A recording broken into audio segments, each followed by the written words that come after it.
નમસ્તે દોસ્તો, ITI Talala electrician trade 80 બેચમાં અભ્યાસ કરીએ છીએ.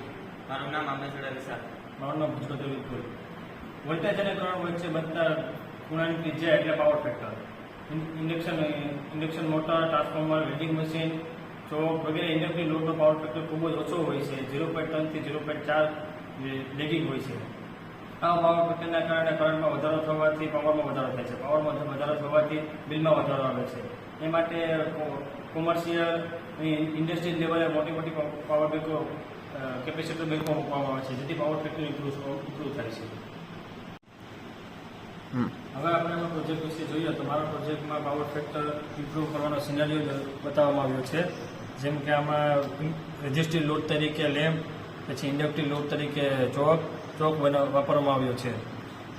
હવે આપણે જોઈ શકીએ છીએ કે જે સપ્લાય આપતા પાવર ફેક્ટર ઇન્ડક્ટિવ લોક ચોકના લીધે પાવર ફેક્ટર આપણે 0.9 લીગિંગ બતાવે છે. પાવર ફેક્ટરને ઇમ્પ્રૂવ કરવા માટે આપણે કેપેસિટર અમે લોડની પેરેલલમાં જોડેલું છે. પછી સપ્લાય સાથે લોડ સાથે જોડતા પેરેલલમાં પાવર ફેક્ટર લીડિંગમાંથી લીડિંગમાં આવી ગયું છે. આથી